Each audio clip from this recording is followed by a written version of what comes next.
Welcome to a tour of some of Tallapoosa's historic homes. The railroad came to Tallapoosa in 1882, and the new town was formed around the Georgia Pacific Railroad, a half-mile south of the original Possum Snout, or Old Town. Almost immediately, hotels and small homes sprang up, and Tallapoosa's population grew from less than 100 to 500 almost overnight. Many architects and builders came from the north to build homes and businesses. In a period of 9 months in 1887, the Tallapoosa Land, Mining, and Manufacturing Company built 438 homes. Aspects of Tallapoosa's architecture characteristics can be attributed to Tallapoosa's strong northern cultural influence. You'll see steep roof lines that could be used in the north for snow to slide off. Widows' walks were placed on top center of many homes, and this was prevalent near the sea so women could go up on the roof and watch for their husbands to come home. You will view some pictures of many of our historical homes as they were in the late 1880s and early 1900s. These are still standing in Tallapoosa.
The G.B. Evans home on Head Avenue, now Allen's Florist, was built around 1890. The very first family could have come from England, since a mysterious word is inscribed on the first step going to the home. It is W-E-L-W-Y-N. It could mean welcome or the name of a village in England. The Shipman Cottage is where John Hinckley, who was born in 1838 in Massachusetts, came to live. He came to Tallapoosa in 1905, and he bought the house. He was a superintendent of the Dixie Glass Works. It has a rounded wall in the living room and a built-in cabinet that can be accessed from both the kitchen and the dining room. The Barton House stands on Manning Street. G.W. Barton was born in 1838, and his wife Mary was born in 1836. They came from Vermont. He owned the Barton and Son Hardware. The Metcalf home was built in 1895. And interesting features of the home, it had the first garage, also a combination buggy house and goat shed, and the very first flush toilet in a small outbuilding that was in Tallapoosa. On Monroe Street, the Victorian Lady, as we call the house, was the Potter home. It was built by the Tallapoosa Land Mining and Manufacturing Company in 1890.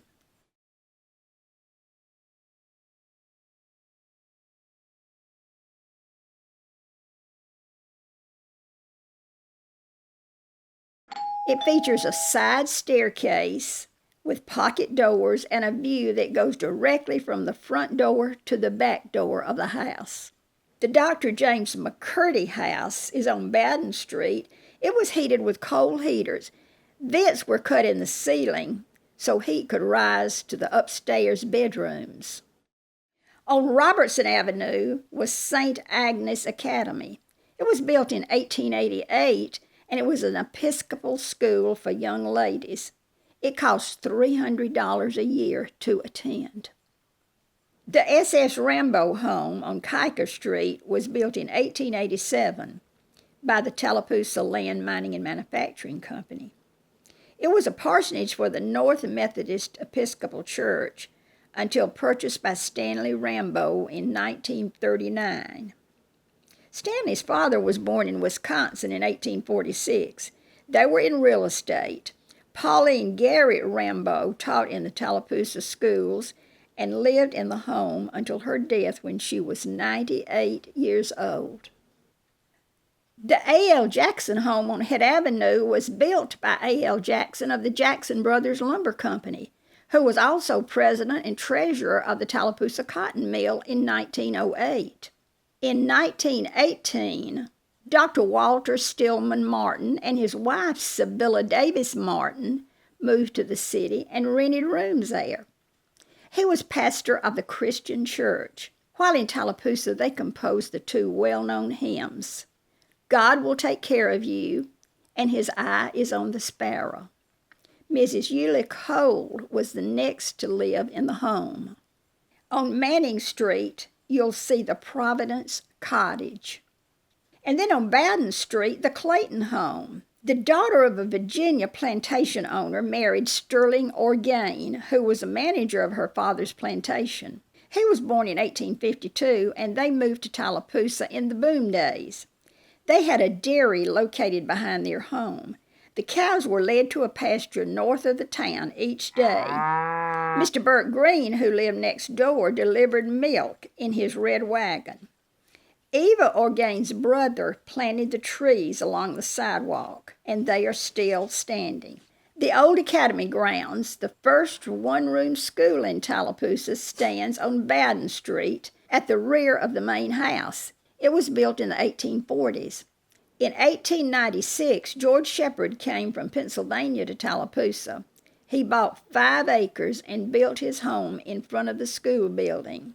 Mr. Shepard was born in Illinois in 1843 and was a lawyer by profession. He became mayor of Tallapoosa in 1905. He owned a cotton gin, a warehouse in 1914. He was president of the bank and became chairman of the Tallapoosa Glass Works. The house has a suspended staircase with unique posts. The original brass chandeliers have been converted from oil to electricity.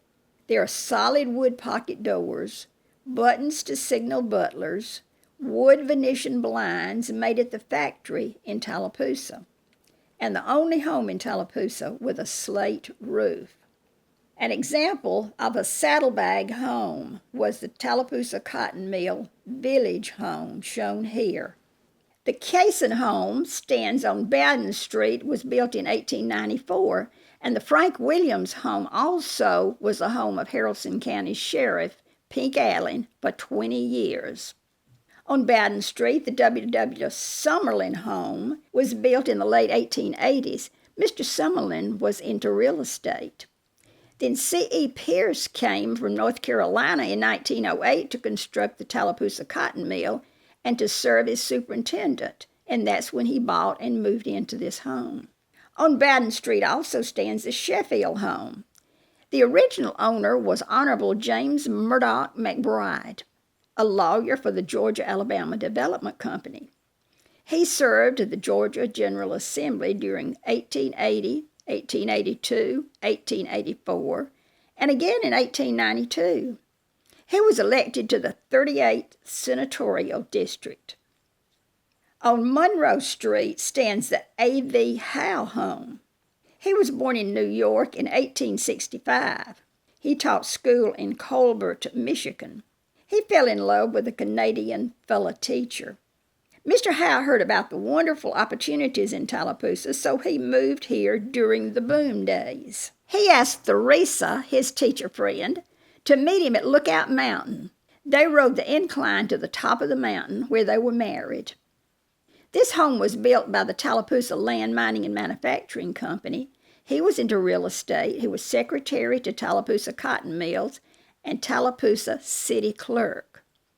On Mill Street, the George Shepard summer home stands. When Shepard arrived from Illinois, he purchased his summer home prior to building his home on Bowden Street.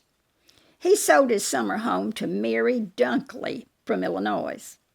Freeman Dunkley had been a Union soldier of Company A in the Illinois Infantry.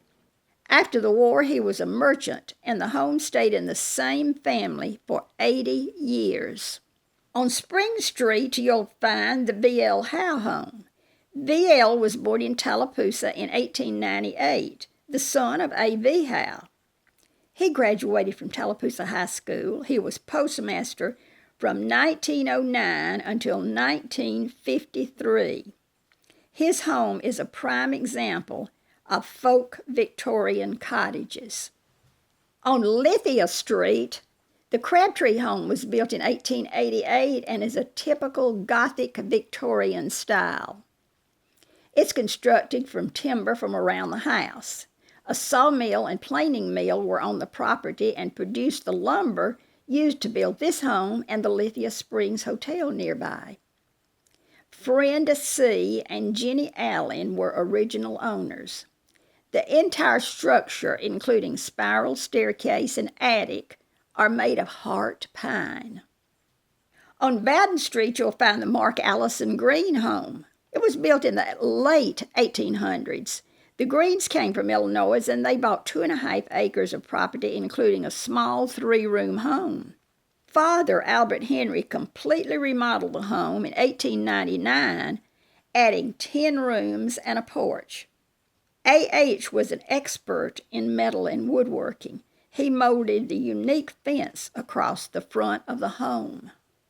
One son, Mark Allison, was the first chairman of the Board of Education, having lobbied for legislation to open the first free public school in Georgia, in Tallapoosa, in 1892.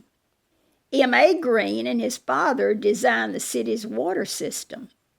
M.A. became superintendent of the corporation, and in 1909, he opened the M.A. Green Foundry and Machine Works. This home has remained in the same family until the present time. On Bowden Street also you'll find Mark Albert or Bert Green's home, built with cracked ice concrete blocks. He built it for his wife, Chloe. Bert and Ross Green were responsible for going to Washington and bringing the camouflage plant to Tallapoosa during World War II. It employed up to 500 people. The following types of architecture are represented in Tallapoosa. Some are identified in the following pictures: Stick, Queen Anne, Folk Victorian, Colonial Revival, Gothic Victorian, Dutch Revival, Craftsman, Georgian Cottages, Foursquare, Pyramid, Bungalow, Saddlebag, and many others. In the following video, you will see many different roof lines in Tallapoosa.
Following represents a few of Tallapoosa's unique gingerbread and ornamental work on some of the homes.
Tallapoosa has 158 properties on the National Register of Historic Places just in the north residential section of town. Tallapoosa residents continue to preserve our past for future generations.